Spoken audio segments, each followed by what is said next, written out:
Welcome to Crazy, right? A podcast Be your own person.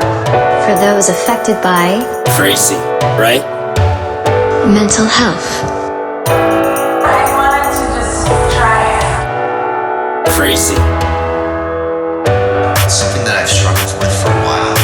Featuring live improvised music Now I finally got my head around it. by your host, am I right?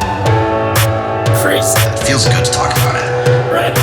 Crazy, right? Dave Asher.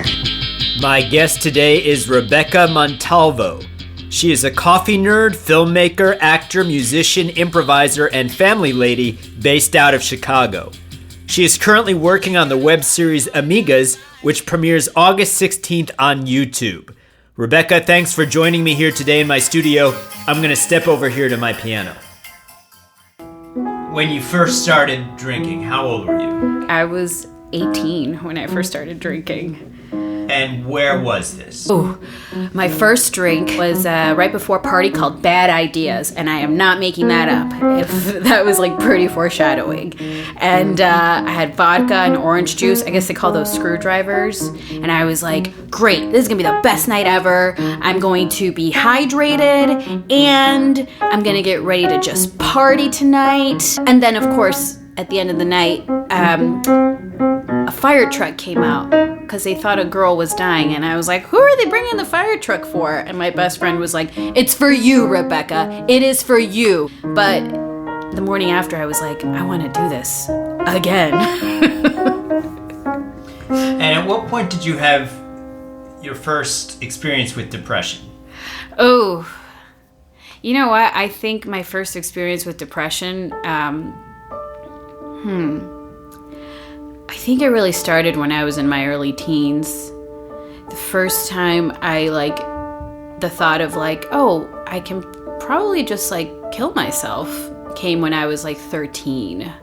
If you could put yourself back into your 13-year-old self, Yeah. and if she were thinking out loud about this suicidal ideation, what might it sound like if it were sung? Okay.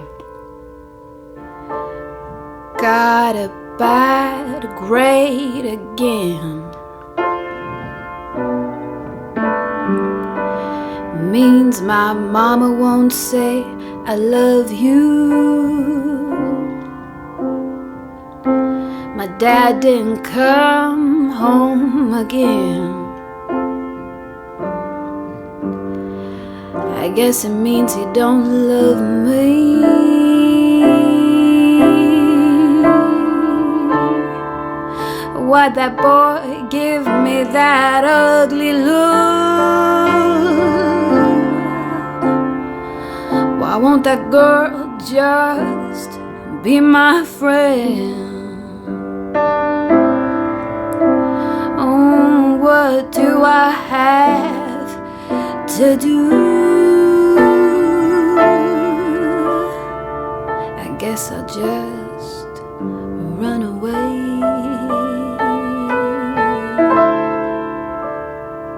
So I self-medicated depression with a lot of avoidance. I was really just 21, 22. I was living in Texas at the time. I'm gonna go to Chicago and I'm gonna be an actor there, and depression won't have a way of penetrating any of that. And I think getting so caught up in improv and all, how fun it can be, I think for me, I was just wanting to avoid a lot of things. But then, of course, what else is in that mix? There was alcohol, and it's alcohol takes me right back there. Thinking back to what sounds like is self-medication through drinking, correct? Yes. Take me to the journey musically here of how it feels to desire getting drunk, and the process of how that affects your mindset as you get drunk. Okay. Did he see me? Oh, wait. I think he did. I could talk to him. Or just sit here. What do I do? What do I do? What do I do? What do I do with all these feelings, these emotions, the rejection? What if he rejects me? He's gonna reject me. Oh man, but there's a glass of wine. I know once I feel it inside, I'll be able to say, baby, why don't you come on over here and kiss me? Baby, why don't you come on over here and hug me? Look how much fun I am when I don't got my brain on. Look how much fun I am now. I don't need to do much. Oh, my sweet alcohol. You know, I thought it was really interesting the way you said how you come off better when you don't have your brain on. Did you hear that you said that? Yeah. I thought that was a very interesting phrase. I can definitely relate to that. You know, those expressions of in your head and out of your head. You know, like I was so drunk, I was out of my mind. Where are you at now? Now you're sober 8 years. Yeah. Do you still battle with those thoughts in your mind of be they insecurity or doubt or racing, maybe anxiety? Of course. I mean, I think the thing that I've been in acceptance of is like, yeah, these thoughts, they're going to pop up. And it's not just me being a sober person. They come up for everyone. That's just the way I know how to deal with them. I knew how to deal with them. It's just like those thoughts come up, and it's like, nope. And now they still come up, but I have to like be present to them.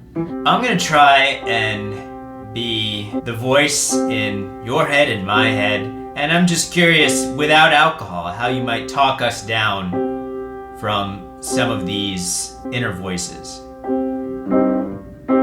Everybody's looking at me.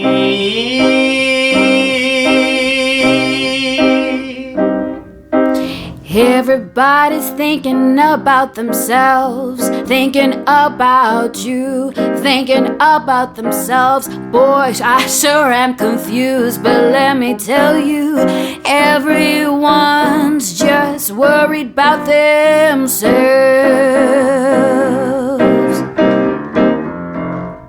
What's there to be done in a world full of self-obsession? I would say just ask somebody, hey, you need a hug. I know I do. I know I do. Have you ever done that? Gone up to somebody who you maybe even don't know that well and just emptied out that thought like that? Like, I just need a moment of either emotional or physical contact or connection with you in order to be all right with this moment between the two of us. Have you ever done that with somebody? You know, it's funny, I did it with the bus driver on my way here. I have had such an uncomfortable early afternoon. You know, I'm in this treatment program and I still haven't been prescribed any medication. My partner was sort of shocked and he was like a little worried almost. I was like, hey, is there anything that you notice that you're worried about? And he was like, sometimes you get a little obsessed with this and that. And it felt like the work I had done wasn't enough. And in the moment, I wanted to lash out at him and I wanted to just be like, why can't you see this and this and that? But I would have been denying the pain that I was feeling. That fundamental feeling of like, I feel like invalidated. I sort of kind of just had to sit with that. And then I noticed myself starting to lash out a little bit at him. And I realized like, oh, I need to keep my mouth shut right now because I'm gonna say a lot of things in anger and it's not gonna be pretty. But then when I got on there with the bus driver, I just looked at her and I was like, you know what? I'm having a rough day and I'm just like keeping my mouth shut and that's okay. Because I know I want to try and have like a good relationship and to have like a healthy family. She looks at me, she's like, I hear you. And then I was like, I'm so sorry I just said all that to you.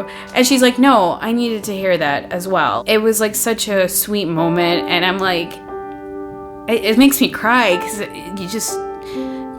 it felt so vulnerable. But I knew that like I needed someone to just like tell me like, you're like, I feel that too. And maybe I sort of took her in as an emotional hostage, but she felt like she said thank you, and that was really moving to me. And you have a 4-year-old child. Have you had a conversation with your child about mental health? Yeah, I think when you're 4, everything's so big. The concepts of mental health are sort of kind of like, what? What I try to model is really pushing her towards always being comfortable to ask for help. And right now, it's in the little things. It's not a way of directly talking about mental health, but it's instilling some of those things that I know for me, I didn't know I could do growing up, like asking for help. I want her to know that it's okay to ask for help, even if you win the freaking lottery and you have $1 million, you know, like it doesn't matter. And I think that's my way of talking to her about that right now, you know, just like in little things, like if I see her like, because I do also love that she's like, I want to do this, and I definitely encourage that. But I also say, hey, you know, you can also ask me for help. If you want to ask me for help, that's fine. And sometimes she'll do it and sometimes she won't. But just for her to know that that's an option there. So in case she does end up having like mental health issues or does struggle with this, like at least she knows that the comforting figure in her life, her mother and her father, always advocated for her being comfortable enough to say, I need to get help. So yeah.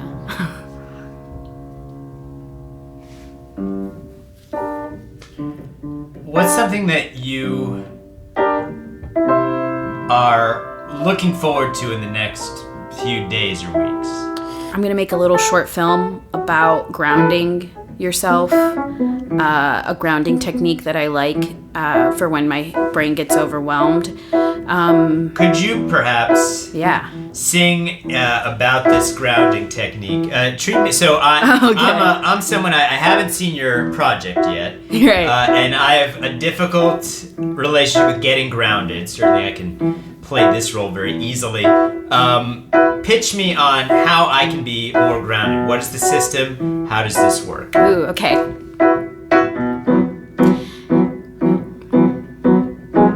That mom just looked at me. She gave me a look like I'm a failure. But I'm trying to take my daughter to the park. I just want her to have a good day. My brain is going, you suck. My brain is going, you are not enough. My brain is going, why don't you try harder? But then there's five kids playing. Let's look at them. 1, 2, 3, 4, 5. 4, there's 4 balls on the ground. There's a red one, a pink one, a purple one, and blue, and 3. My daughter has 3 sweet curls on her head. She has those 3 sweet curls on her head, and one sweet face. That little girl's face, she loves me. 5, 4, 3, 2, 1. So counting. It's like just grounding yourself into your environment. Like, okay, there's 5, finding 5, you know, square things in this room. Like there's that bench that's holding up some of that equipment is square shaped, and then like finding 4 things with a soft texture. I hear that. If I'm feeling that trigger, I want to try that. I want to focus on 5 things.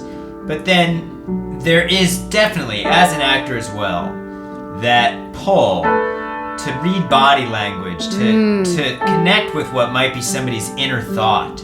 I think this is something I've really been struggling with a lot lately, because I know I've taken a long break from acting, but I also know that I also had to have a reckoning with it and realize that I'm going to be an actor no matter what. I can't turn that off. I can't deny that. And I've tried to many, many times. And I think the thing is like finding a balance with that, because I also think that's a tremendous gift. It's such a gift. But I think when you have like any sort of, mental illness or struggle with depression, that gift can turn into a real curse. That's why I left acting. Someone would give me a wrong look at it, or just like the pressure of trying to do stuff can almost be too much, and having those antenna up all the time. I couldn't separate in my brain that like improv brings me a lot of joy and being an actor brings me a lot of joy, and it also doesn't have to like be my solution for everything either. I think I just want to also not be calm just when I'm doing that in my life. And the truth of the matter is that everything's okay right now, in this moment. In this moment, I'm in this room, I'm talking to you, and like this is like we're alive right now. And I think we forget that, like how everyday interactions can be amazing.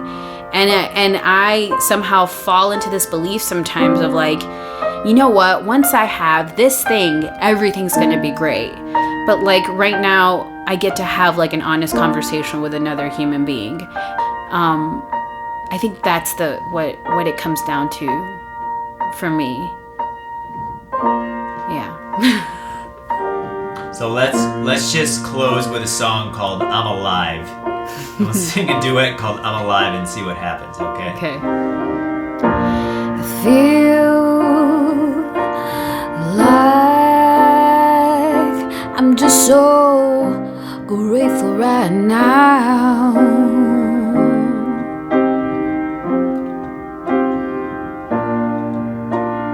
I'm grateful to be alive.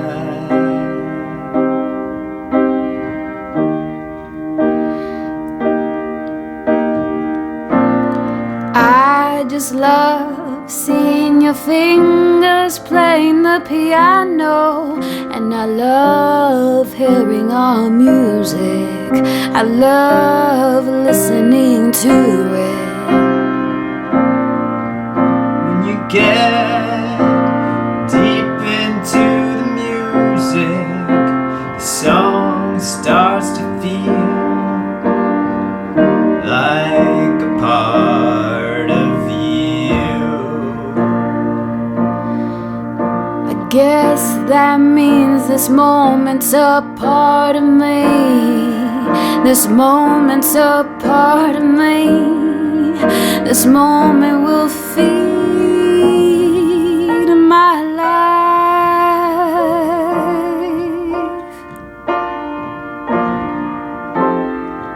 Thank you for being in this moment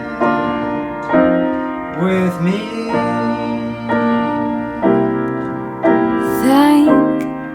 Thank you.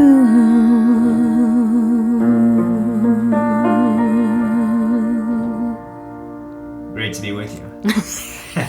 Likewise. That was good.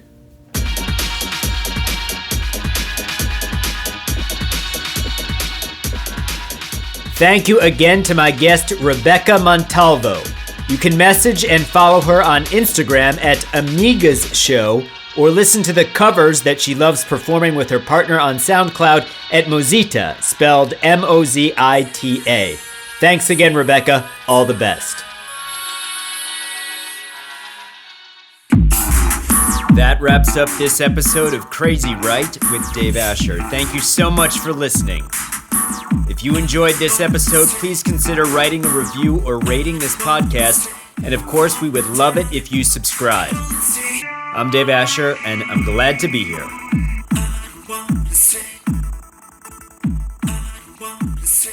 Fall down.